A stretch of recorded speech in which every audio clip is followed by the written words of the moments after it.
Приветствую всех на канале Пчеловодство и природа. Сегодня мы с вами продолжим сборку наших утепленных каркасных ульев. В прошлом видео мы посмотрели, как необходимо изготовить каркас, и начали обшивку улья. Значит, здесь важен порядок обшивки. Значит, поначалу обшиваются внутренние боковины. Вот. Почему это важно? Мы показывали, что значит, все зависит, все значит, рассчитывается из рамки, под которую делается улей. И важно выставить вот эти внутренние боковинки таким образом, чтобы рамочка ложилась абсолютно ровно. Вот это достаточно такая сложная задача, поэтому как бы вот эти внутренние боковинки, их чуть-чуть приходится регулировать. И может быть даже отрывать по новой, то есть наживить и регулировать, значит, выше, ниже прибить. Вот это самый важный момент. Вот. Дальше прибивается пол днище снизу.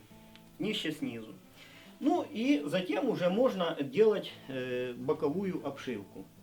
Обшивку и утепление.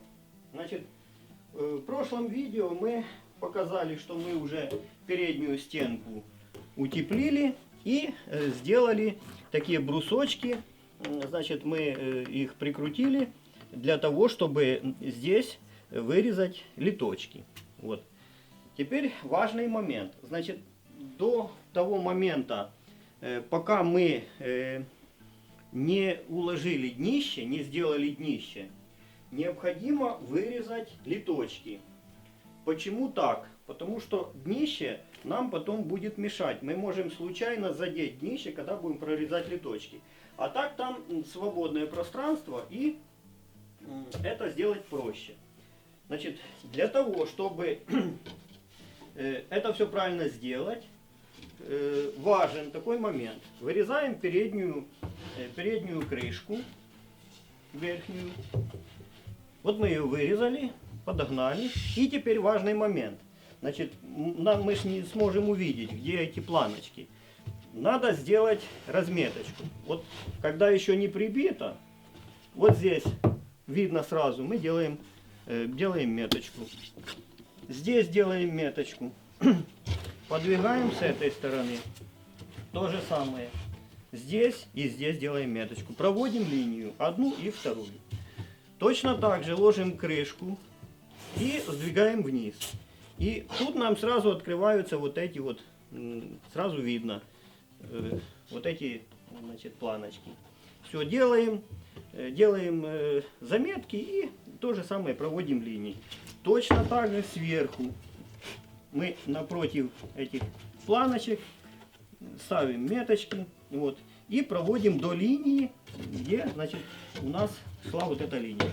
И мы теперь четко видим, если мы закроем объем, нам видно, где вот эти брусочки, где мы будем прорезать литки. Вот.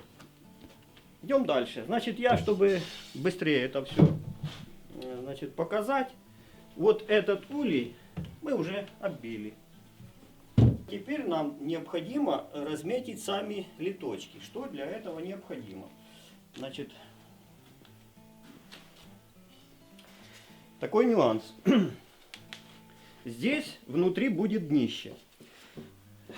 Там внутри будет ложиться утепление. Вот по этому бруску 40 мм будет идти утепление. И сверху на утепление будет идти вот такая фанера. Фанера, вот, ну, толщина тут 8 мм. Вот мы добавляем толщину фанеры и делаем отметочку.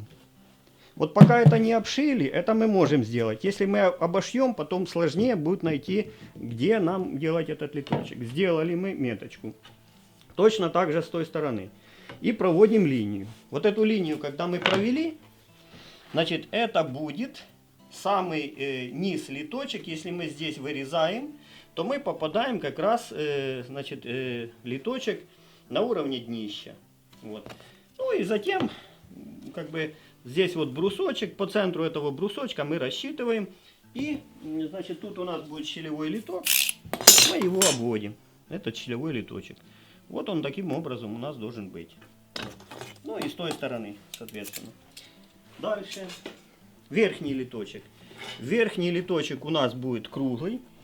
Ну, как его рассчитать, где ниже, выше. Здесь будет прибита прилетная доска. Для того, чтобы прибить прилетную доску, значит, литочек нужно где-то вот здесь чуть повыше сделать, чтобы еще было место, куда закрепить прилетную доску, чтобы крепление наше не попало в пенопласт. Вот, а где-то брусочки еще находились. Ну, тут порядка 4 сантиметров, 40 миллиметров мы отступили. И здесь у нас вычислили то же самое по центру.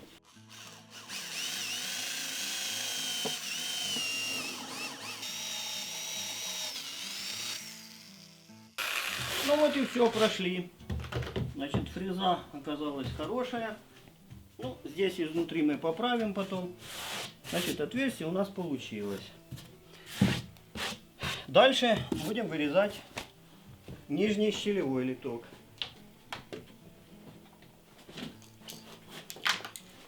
Значит, для начала необходимо просверлить 2 отверстия.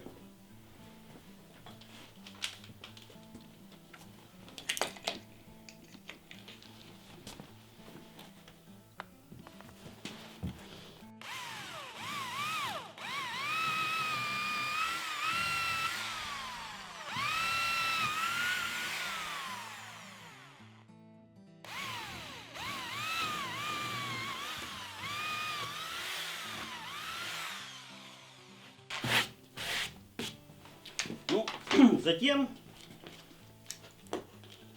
вырезать лучше всего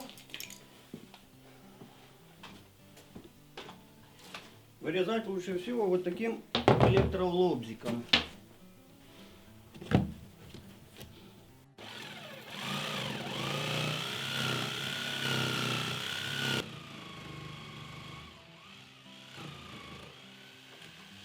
Ну вот, мы сделали 2 отверстия, значит 2 литочка. Верхний круглый литочек и нижний щелевой. Значит, какие размеры и диаметры. Значит, здесь фрезу мы подобрали 35 миллиметров. Поэтому вот этот литочек, ну такой оптимальный диаметр 35 миллиметров, круглый литочек. Значит, здесь сверлом мы проходили, сверло 12 миллиметров. Значит, 12 миллиметров, то же самое, оптимальный размер. Дальше, если немножечко где-то что-то у нас неровно, можно теперь доработать вот такими круглыми напильниками. Там чуть-чуть расширить, пройти, немножечко окультурить его. Ну и в принципе, тут понятно все. Вот.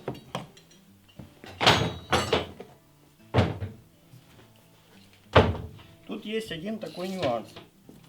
Значит, вот когда будете проходить при выходе инструмента с той стороны, значит, важно сильно не нажимать. Так как если вы будете сильно прижимать, то вот здесь показать, сильно будете прижимать, тут изнутри будет проламываться. Поэтому, ну, я просто спешил показать, чтобы быстрее это все. А так, вообще-то, надо тут очень-очень медленно, уже при выходе инструмента. Ну, здесь мы его обработаем. Сверху, снизу, и в принципе оно будет нормально. Здесь чуть-чуть расширим, обработаем. Вот. И вот нижний литочек, вот я показываю.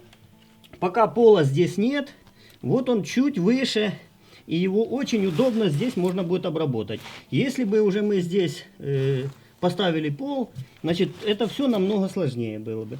Поэтому вот для чего литочки прорезаются, когда еще только сделали, мы обшили переднюю стенку, утеплили. Вот таким вот образом. Итак, продолжим обшивку наших ульев.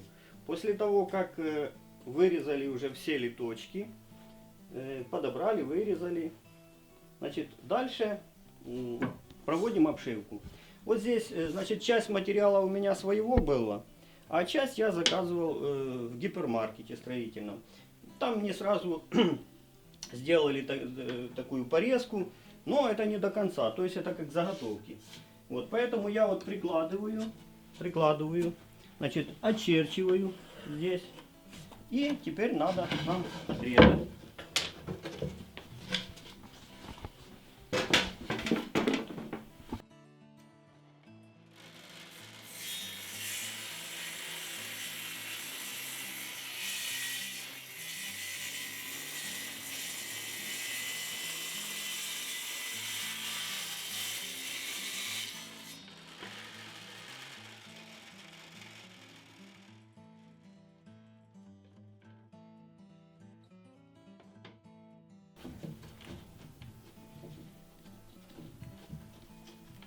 Вот здесь такой нюанс. Значит, не всегда удается ровно отрезать. Вот бывает, что вот пару миллиметров где-то вот оно немножко лишнего получается. Если уже выровнять его, немножко лишнее. Вот. И здесь нас очень хорошо выручает электролубаны. Особенно, если вот эти фанерочки, куски, мы вставляем внутрь. Там очень сложно подобрать, чтобы без щели, чтобы точно оно подошло. Поэтому вот таким электрорубаночком можно вот здесь эти недостатки устранять. Вот. Ну вот. Можно прямо на фанерке, ну, можно прямо здесь, а можно вот ее снять и отдельно пройти рубаночком.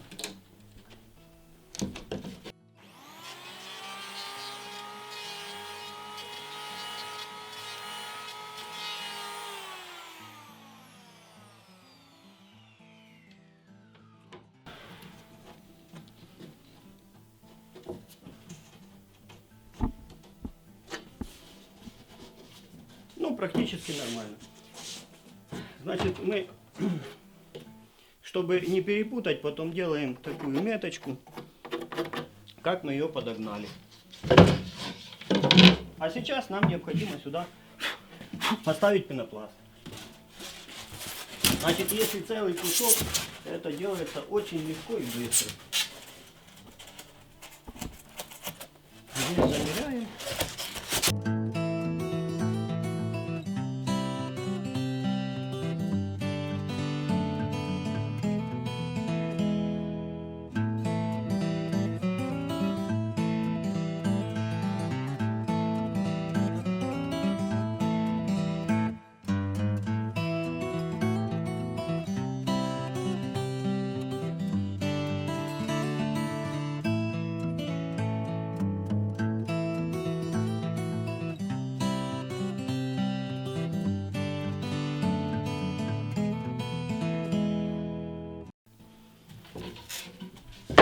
Дальше отбиваем. Ну, работа это несложная. В принципе, кто молоток в руках держал, тут сложного ничего нет.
Значит, верх-низ мы оббиваем, а боковинки мы пока не трогаем, потому что у нас здесь будут пластмассовые уголки, которые мы также будем оббивать. И вместе пришьем и фанерочку. Итак, мы обшили, утеплили наши улья, прорезали литочки. Следующий этап — установка днища. Значит, днище мы вырезаем сразу пенопласт по размерам. Значит, плотненько, чтобы без щелей. Как мы будем устанавливать пенопласт? Значит, там уже крепить днище не к чему. Поэтому мы будем крепить на строительно-монтажную пену. Пеной проходим внизу змейкой и по краям. Затем укладываем пенопласт. Укладываем туда пенопласт. Вот. Затем предварительно мы очень четко необходимо рассчитать размеры для того, чтобы не было там потом щелей у нас. И вот это днище, значит, то же самое, пенопласт мы проходим пеной. Вот. И на эту пену ставим днище. Значит, после того, как мы днище установили, в обязательном порядке необходимо придавить чем-то тяжелым. Значит, придавить, чтобы днище у нас не сыграло и не поднялось.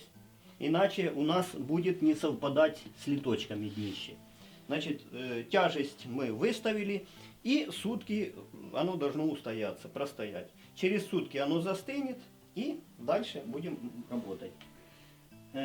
Значит, следующий этап. Изготовление крыши. Ну, крыша у нас будет плоская. Вот. Значит, в данной ситуации у нас брусок где-то 6 сантиметров. Вот. Ну, можно 7 сантиметров. Можно 8. Ну, чем больше, в принципе, тем лучше. Это для чего? Для того, чтобы у нас здесь было побольше надрамочное пространство до крыши. Здесь надо будет устанавливать кормушки осенью, на зиму утепление ложить. И чтобы это утепление не поперекрывало наши отверстия для воздуха, воздушные отверстия. В обязательном порядке, значит, необходимо сделать вентиляционные отверстия. В боковых планочках делаются вентиляционные отверстия. Отверстия эти по величине жалеть не надо. Чем больше, тем лучше. Почему? Потому что у нас улей утепленный и вентиляции другой нет. Только вот это и приточная у нас будет идти в литочки. Если недостаточно этой вентиляции, будет сырость. Поэтому вентиляция должна быть побольше. Ну, на всякий случай можно будет где-то наметить здесь, где не будет у нас саморезов, я позже покажу. И, возможно, если будет недостаточно, потом уже еще прорезать дополнительно в передней стенке, в передней планочке и в задней вентиляционные отверстия. Значит, ну, брусочки шурупами, саморезами скрепляются. Вот, и устанавливается крыша. Устанавливается крыша. Крыша рассчитывается и на саморезах закрепляется к этим брусочкам. Значит, чтобы не терять время, мы уже здесь изготовили крышу и установили пол. Поэтому вот рассмотрим дальше на этом улье. Значит, вот установлен пол. Пол у нас хорошо подогнан. Там все хорошо подогнано до доли миллиметра.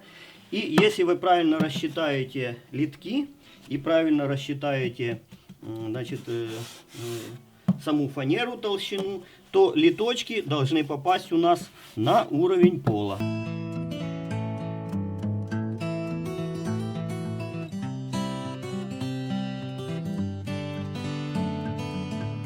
Крыша, вот, как я уже сказал, у нас изготовлена. Мы ее сейчас покажем.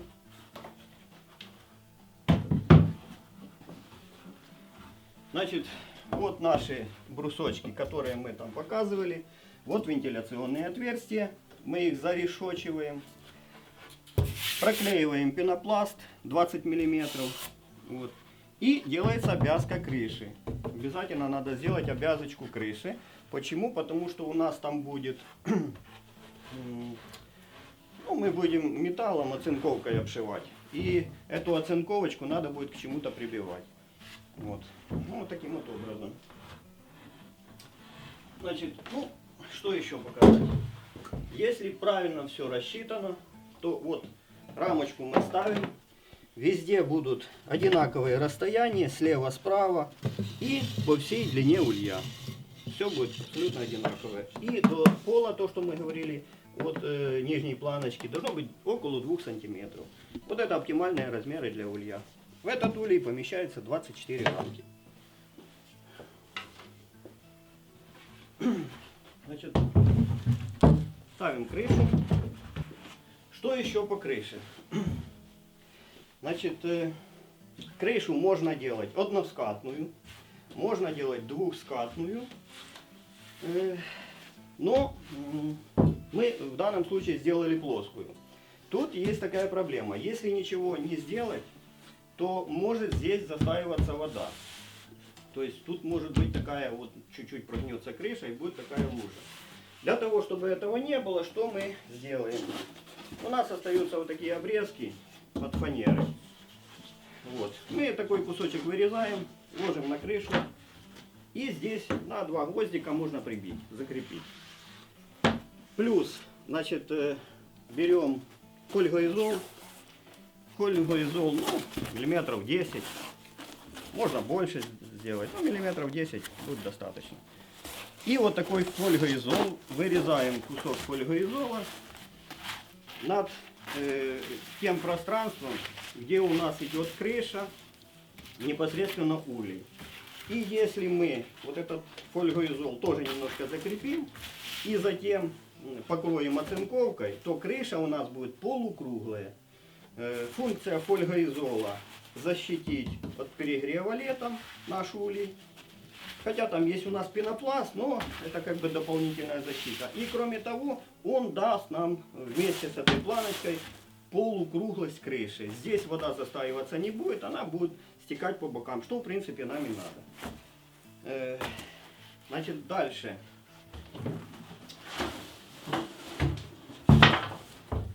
Дальше такой момент.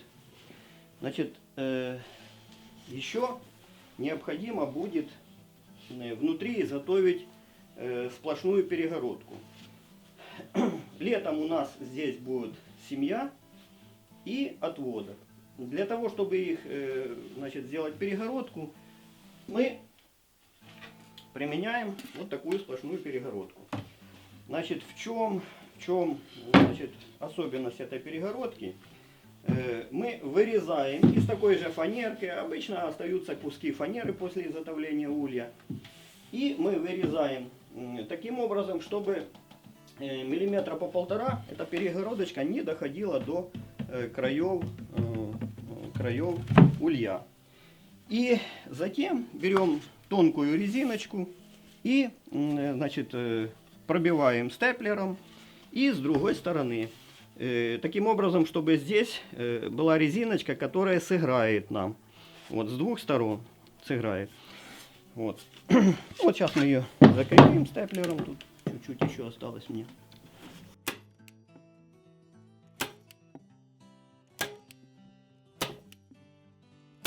Вот таким вот образом. И затем попробуем, как она ставится у нас. Вот я показываю, как она вставляется. Ставится она плотненько, нигде не сдвигается. Особенность этой перегородки. Значит, ее можно поставить в любое место. То есть не обязательно здесь. Можем сюда сдвинуть, можем сюда сдвинуть. Кроме того, у нас есть боковой литочек. Можно 2 такие перегородки изготовить. И здесь, в этот карман, можно закрыть на 2, 3 или 4 рамки. Маточку, старую матку можно сюда закрыть. А здесь еще 2 перегородки поставить и выводить 2 молодых маточек или подсадить. Вот таким образом, согласно вашей технологии, можно это все делать. Значит, чем еще хороша эта такая перегородка? Если же мы вырезаем, вот здесь есть такие ульи, которые вырезают здесь паз и просто фанерочку ставят в тот паз. Этот паз, эту фанерку пчелы прополисовывают. И бывает очень тяжело ее потом оттуда достать. А кроме того, туда мусор попадает. То же самое приходится чистить постоянно, прополис, мусор и так далее. Вот эта перегородочка таких недостатков лишена. Вот поэтому вот, можно изготовить такую перегородку. Значит, еще такой вопрос. Значит, мне задавали вопрос, что вот здесь у меня выборка четверти, как здесь ставится крыша. Ну, здесь у меня выборка была, в принципе, в этом материале. Вот, и выборка была четверть очень большая, поэтому мне пришлось еще дополнительно такими планочками обшить, чтобы меньше было эта четверть. Вот. Каким образом ее можно изготовить? Значит, если у нас материал 40-ка, доска или брус, там можно сделать выборку четверти различными инструментами, в том числе можно значит, сделать электрорубанком, вот, или другими инструментами. если кто-то может сделать. Возможен другой вариант. Значит, можно просто, значит, если у нас, ну, 40-ка, допустим, доска, просто прибиваем сверху планочку. Прибиваем сверху планочку. И таким образом, что у нас здесь будет ложиться крыша. Вот в эту четверть. Если же у нас материал тонкий, например, мы с 20-ки доски будем делать, то тогда эта планочка сверху, ну, не пойдет. Тут очень тонкую придется ее делать. Поэтому планочку можно прибить сбоку. Планочку такую можно прибить сбоку. И здесь, значит, обвязка крыши будет ложиться сюда, в эту, значит, в эту четверть. Крышу нашу, чтобы не снимать и отдельно не откладывать где-то в сторону, чтобы облегчить себе задачу, мы закрепим на 2 таких завеса впереди к корпусу. И с этой стороны мы прикрепим такой ремешок. И крыша у нас будет при открывании упираться в этот ремешок. И вот таким вот образом она будет стоять. Вот. Вот таким образом. Вот в принципе наш утепленный улей, каркасный утепленный улей и готов. Осталось прибить прилетные досточки, прибить литковые заградители, покрасить и прибить уголочек. Уголочек вот такой можно пластиковый, вот, для дополнительной защиты. И все, в принципе улей готов. Значит, вот у нас есть образец уже готового улья, сделанного по этой технологии. Там говорили, что этот слишком тяжелый, слишком там материалы применены. Вот этот улей как раз облегченный. Он утепленный также, утепленный 20 мм, пенопластом 20 мм. И здесь у нас досточка, значит, проходит, ну, брусочки, которые, вот их ширина 20 мм. Значит, ну, облегченный, он легенько, его можно поднять, перенести. Он у нас значит, по длине тут помещается 12 украинских рамок. Этот ульек на украинскую рамку. Почему 12 рамок? Потому что в этот ульек мы летом делаем отводки со старой маточкой. Вот здесь она некоторое время находится и, значит, по технологии после медосбора мы семьи объединяем, и на зиму, в принципе, он у нас остается свободным. Вот. Ну, сделан он по той же технологии, я уже говорил. И вот здесь вот видно, что, значит, для того, чтобы крыша ложилась, паз этот, он просто реечки оббиты по бокам. Вот на шурупах они просто сюда, значит, прикреплены на шурупах. И здесь на них ложится крыша. Вот у нас такая изготовлена крыша. В крыше то же самое. Есть вентиляционные отверстия 2. То же самое пенопласт 20 мм. И обвязка крыши. Вот так вот она закрывается.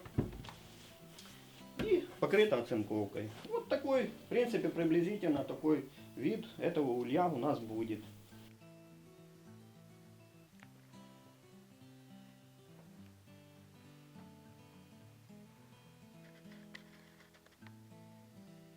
Ну вот и все. Наши утепленные каркасные улья готовы. Кому было интересно, смотрите начало первой части. Подписывайтесь на канал, пишите комментарии. Пока!